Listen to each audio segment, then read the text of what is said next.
Dan ada satu pembawa acara yang sepertinya menyatakan Allah itu tidak ada. Allah itu tidak ada di California. Allah itu tidak ada di California. Itu yang dikatakan. Itu betul, saya sudah lihat secara langsung ini. Tapi apa yang terjadi kemudian? 10 jam kemudian kita tahu apa yang telah terjadi. Kebakaran yang terjadi di mana? Di California. Nah, pertanyaannya, apakah Allah marah karena dia tersinggung, dihina di acara Golden Globe tersebut? Apakah Allah marah karena itu? Lalu Allah menghukum mereka dengan apa? Membakar tempat tersebut. Di bagian tambahan ini, mari kita lihat tentang lebih lanjut tentang apakah kemarahan Allah itu ditunjukkan dengan membinasakan umat manusia dan harta benda mereka. Nah, mungkin Anda bertanya, apa maksud pendeta ini? Waktu lalu ya ada Golden Globe ceremony, ada apa? Pemberian hadiah kepada atau Golden Globe ya, seperti apa, penghargaan kepada orang-orang di TV, film yang sehubungan dengan apa yang telah dihasilkan di film-film ataupun produksi TV mereka di Hollywood ya, di Hollywood. Nah, dan ada satu pembawa acara yang sepertinya menyatakan Allah itu tidak ada. Allah itu tidak ada di California. Allah itu tidak ada di California. Itu yang dikatakan. Itu betul, saya sudah lihat secara langsung ini. Tapi apa yang terjadi kemudian? 10 jam kemudian kita tahu apa yang telah terjadi. Kebakaran yang terjadi di mana? Di California. Nah, pertanyaannya, apakah Allah marah karena dia tersinggung, dihina di acara Golden Globe tersebut? Apakah Allah marah karena itu? Lalu Allah menghukum mereka dengan apa? Membakar tempat tersebut. Inilah sebabnya kita harus hati-hati ya. Untuk pada saat kita membahas tentang kemarahan Allah ini, Allah ini marahnya kepada siapa? Sesuatu yang dia marahi itu apa? Apakah umat manusia atau keberdosaan umat manusia? Nah, apakah Allah marah kemudian dia membakar, membabi buta, dia bakar ya, ratusan atau ribuan rumah yang hancur, terbakar di California? Apakah itu memang Allah kita? Cara bekerja Allah kita? Kenapa saya katakan ini? Karena seringkali dalam menghadapi masalah-masalah yang terjadi di dunia, seperti pada hari ini, tentu kita di Amerika Serikat, ini mungkin di seluruh dunia, bukan hanya Amerika Serikat, merayakan Holocaust ya. Apa yang telah dilakukan oleh Nazi Jerman terhadap orang-orang Yahudi di Perang Dunia Kedua. 6 juta orang Yahudi, belum dihitung lagi orang-orang lainnya juga yang bukan hanya orang Yahudi ya, yang mati, dibunuh atau digas oleh Nazi Jerman ya. Dan cukup menarik, kenapa saya katakan ini seringkali itu menjadi masalah, karena Allah yang disalahkan ya. Oleh sebab adanya masalah-masalah yang terjadi dalam dunia seperti kebakaran dan apa yang terjadi seperti yang terjadi pada orang-orang Yahudi. Nah, ada kamp konsentrasi pertama yang dibangun oleh Jerman itu adalah bukan di Polandia, bukan di Jerman, tapi di Austria, namanya Mauthausen Concentration Camp. Yang pertama dibangun, tapi yang paling terakhir untuk dibebaskan oleh tentara-tentara sekutu. Ya, itu di Mauthausen. Nah, kalau Anda melihat YouTube dan melihat dokumentari dalam bahasa Italia, ya, dokumentari dalam bahasa Italia ini yang sehubungan dengan Mauthausen, maka di situ dikatakan bahwa di dinding, salah satu dinding, tapi kemudian dikatakan bahwa tulisan tersebut sudah semakin hilang ya karena berjalannya waktu. Ada satu tulisan yang ditulis oleh orang yang dimasukkan ke dalam kamp konsentrasi di Mauthausen tersebut. Nah, tulisan itu adalah when as einen Gott gibt, bahasa Jerman saya ini agak parah ini ya, tapi kurang lebih gini, when einen Gott gibt, muss mich Verzeihung bitten. Artinya dalam bahasa Inggris adalah, if there is a God, He will have to beg my forgiveness. Jika Tuhan itu ada, Tuhan itu akan pasti memohon pengampunan dari saya. Kenapa? Karena kalau Tuhan itu ada, masa Dia biarkan saya menderita seperti ini? Masa Tuhan membiarkan saya dalam penderitaan saya? Jadi apakah Tuhan marah terhadap orang Yahudi? Seperti Tuhan marah dengan apa yang terjadi dengan calamity seperti kebakaran, hurricane, kejatuhan pesawat, dan lain sebagainya. Oh, Tuhan marah karena ada orang-orang yang berdosa ini, makanya Tuhan hukum mereka. Inilah masalah ya. Masalah dengan yang terjadi, masalah kejahatan, ya, masalah penderitaan manusia ini menyebabkan banyak orang itu apa? Ujung-ujungnya apa? Mempersalahkan Tuhan. Kan kita dalam menghadapi tantangan kehidupan seringkali, Tuhan itu di mana? Kok Tuhan biarkan saya seperti begini? Di mana Engkau Tuhan? Dan ini adalah satu pemikiran yang sudah dipikirkan oleh filsuf-filsuf bahkan jauh sebelum waktunya Yesus, seperti seorang Epicurus ya, filsuf Yunani yang dikatakan, is God willing to prevent evil but not able, then he is not omnipotent. Apakah Tuhan berkehendak, apakah Tuhan memiliki kehendak ya untuk mencegah kejahatan, tetapi ia tidak mampu mencegah kejahatan? Kalau begitu dia bukanlah Allah yang maha kuasa. Allah kita bukan Allah maha kuasa.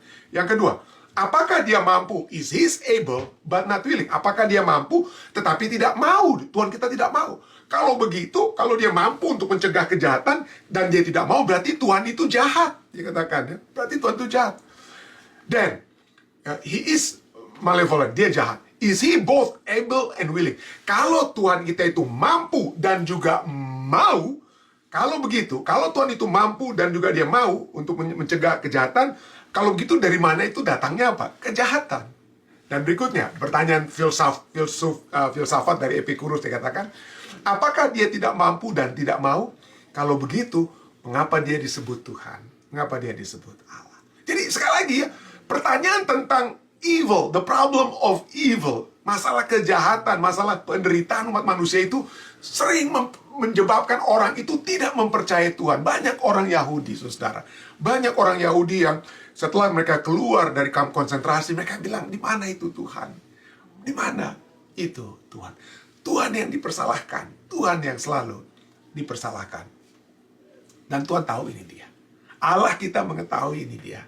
Itulah sebabnya dalam Ulangan 31 ayat 17 dikatakan, kalau Anda baca Ulangan 31 ayat 16, kepada Musa Tuhan sudah mengamarkan, kalau kamu nanti masuk ke tanah perjanjian, jangan sampai menyembah ilah-ilah lain, jangan sampai melupakan aku.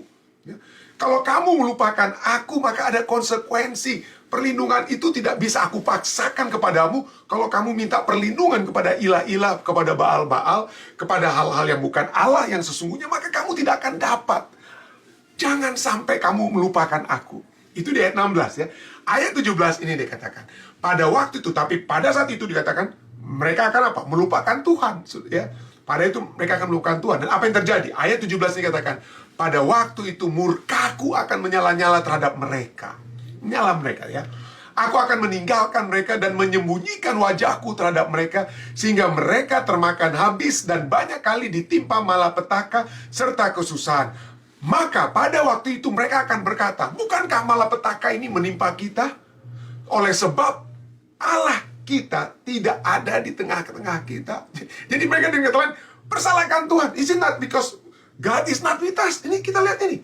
Ini kenapa? Ini kita malapetaka menimpa kita karena Allah yang telah apa? Memalingkan wajahnya. Tidak ada di tengah-tengah kita. Tapi sesungguhnya yang terjadi, mereka yang tinggalkan Allah. Allah tidak bisa terus-menerus harus apa? Menjaga mereka. Ya, kita tidak bisa menjadi orang yang bertanggung jawab, orang yang bermoral. Kalau saya mau jadi orang yang bermoral, apa saja yang saya buat, saya membunuh orang, tidak ada konsekuensi buat saya melintas jalan di jalanan yang banyak mobilnya, tidak, pada saat saya kena mobil, saya tetap akan apa? Tetap sembuh dan lain sebagainya, tidak ada konsekuensi apapun. Saya bermain dengan banyak prostitusi misalnya, saya tidak akan pernah kena penyakit kelamin dan lain sebagainya.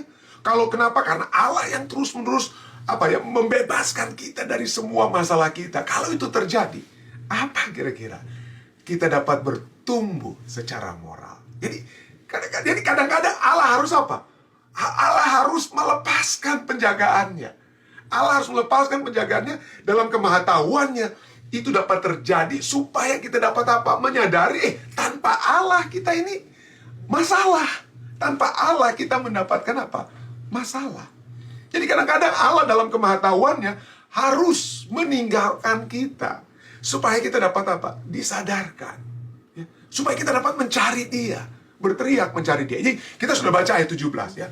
Jadi jangan kita bilang bahwa malapetaka ini karena Allah yang sebabkan ya, karena Allah yang menyebabkan. Ayat 18, Ulangan 31 ayat 18, ayat berikutnya katakan, tetapi aku akan menyembunyikan wajahku sama sekali pada waktu itu, karena segala kejahatan yang telah dilakukan mereka, yakni mereka telah berpaling kepada Allah lain.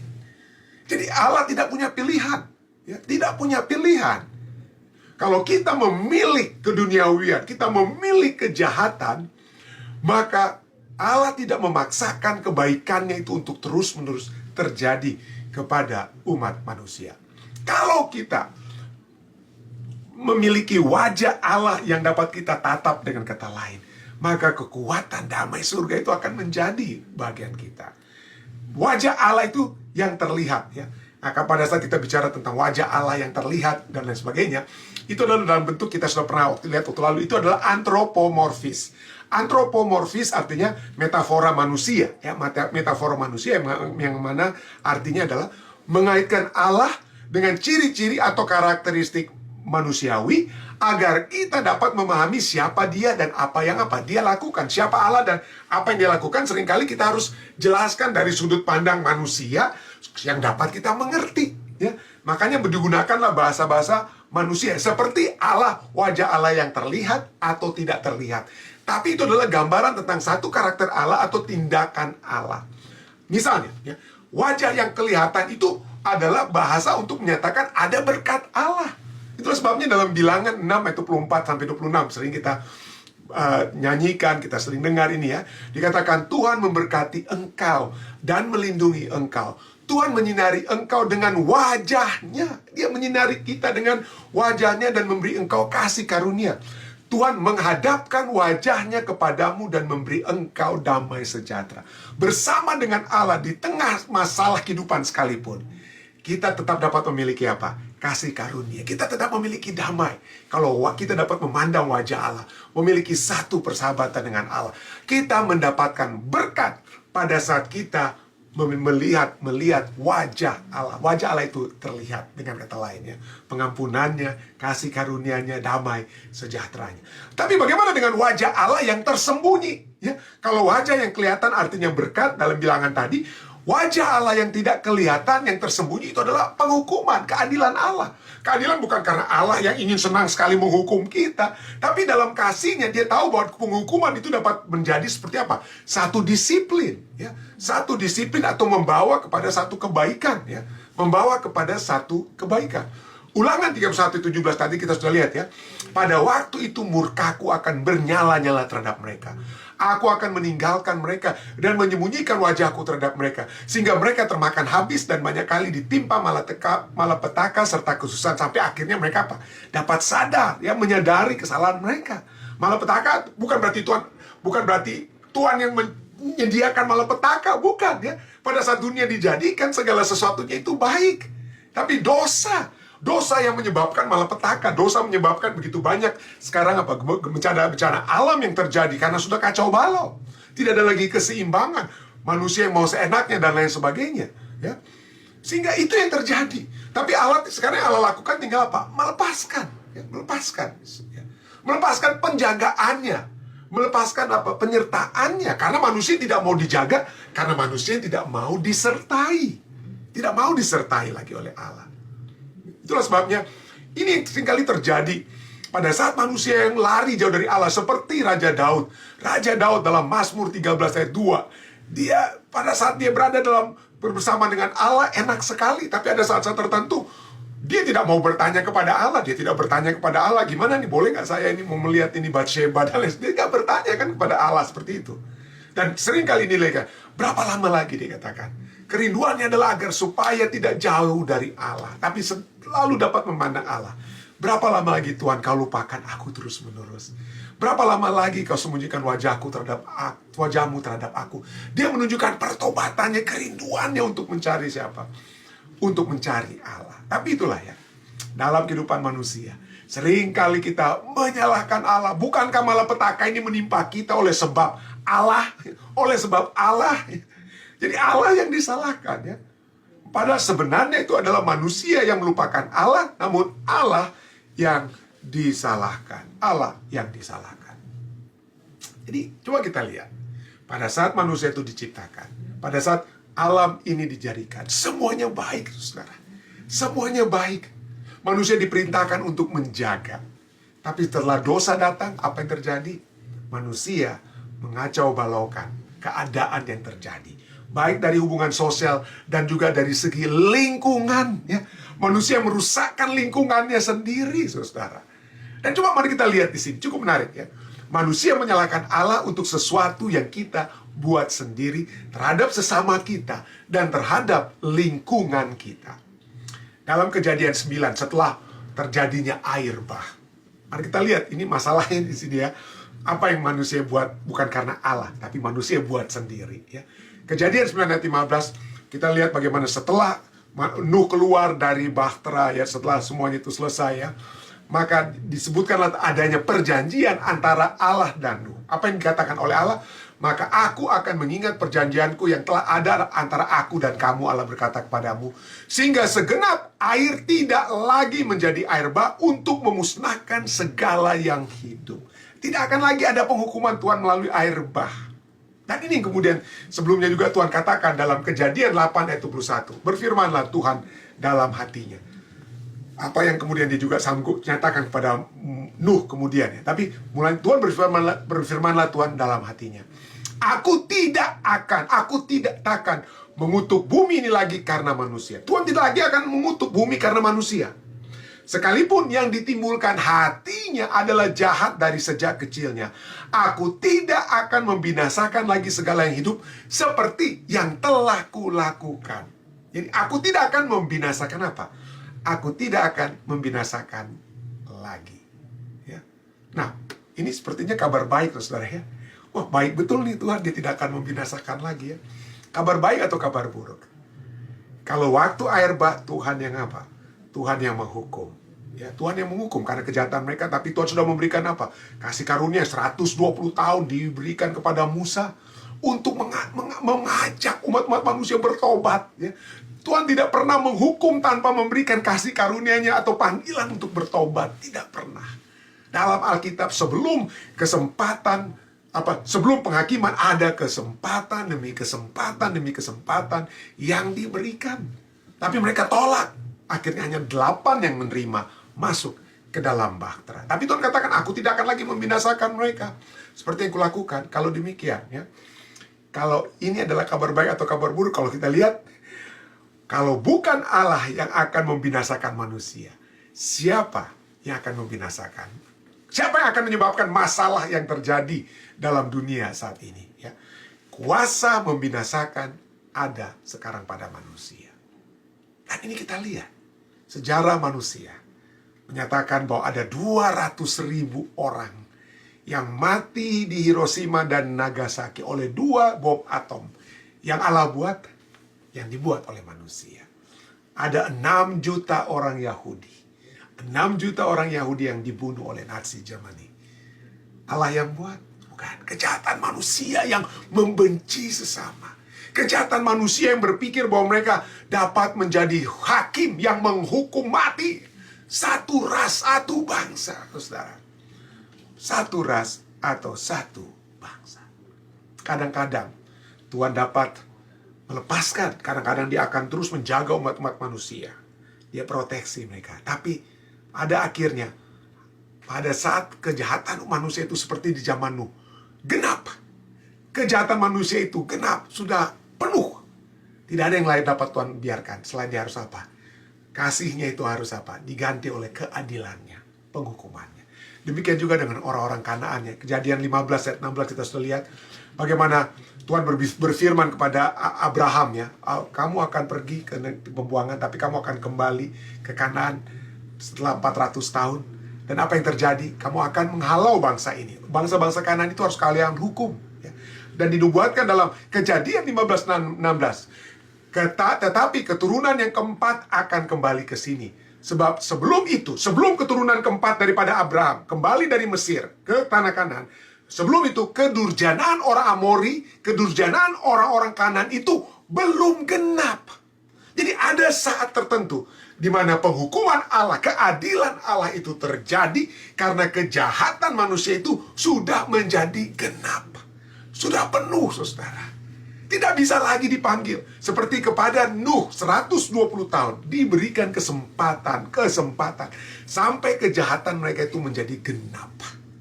Demikian juga menjelang kedatangan Yesus yang kedua kali. Kesempatan masih ada, saudara. Kesempatan masih ada saat ini bagi kita untuk bertobat. Bagi kita untuk bertobat. Roma 1 ayat 24 ayat 26-28 katakan, Karena itu, Allah menyerahkan mereka. Karena aku berdosa, mereka tidak mau lagi mendengar panggilan Tuhan. Apa yang terjadi? Seperti zaman Nuh, Allah akan menyerahkan. Allah gak bisa bikin apa-apa lagi, istilahnya ya. Karena itu Allah menyerahkan mereka kepada keinginan hati mereka akan kecemaran. Ada pilihan-pilihan kita. Kita memiliki pilihan untuk bertobat. Memiliki pilihan untuk datang kepada Tuhan. Atau memenuhi hawa nafsu, keinginan-keinginan duniawi kita. Pada saatnya, Allah katakan, Allah menyerahkan mereka kepada keinginan hati mereka akan kecemaran. Sehingga mereka saling mencemarkan tubuh mereka. Ayat 26. Karena itu Allah menyerahkan mereka kepada hawa nafsu yang memalukan. Sebab istri-istri mereka menggantikan persetubuhan yang wajar dengan yang tidak wajar. Dan ayat 28. Dan karena mereka tidak merasa perlu untuk mengakui Allah, maka Allah menyerahkan mereka kepada pikiran-pikiran yang terkutuk. Sehingga mereka melakukan apa yang tidak pantas. Seperti yang terjadi zaman dahulu dan terulang kembali. Ada saatnya Allah memberikan kesempatan kepada kita untuk bertobat. Ya, ada kesempatan untuk bertobat. Tapi pada akhirnya kita semua memiliki kebebasan untuk memilih. Yang tidak bisa Allah paksakan. Allah tidak bisa memaksakan kasih-Nya kepada kita. Dia bebaskan kita untuk memilih. Dia usahakan kita untuk memilih yang benar. Tapi pada akhirnya, seperti kitab Wahyu katakan, pada saat ini malaikat Tuhan masih menjaga angin dari keempat penjuru bumi. Tapi menjelang kedatangan Yesus, malaikat-malaikat yang menjaga angin dari empat penjuru bumi, dengan kata lain, bahasa puitisnya, itu akan tidak lagi menjaga angin tersebut. Dia akan menyerahkan. Ya. Tapi sekali lagi, tidak ada rancangan Tuhan itu untuk mencelakakan kita. Kita sudah pelajari, rancangan Tuhan adalah kasih. Tidak ada yang binasa, melainkan semua orang beroleh kehidupan yang kekal. Itu rencana Tuhan. Ya. Dan kalaupun dia ada saat-saat tertentu dia melepaskan penjagaannya, ketahuilah itu untuk yang baik.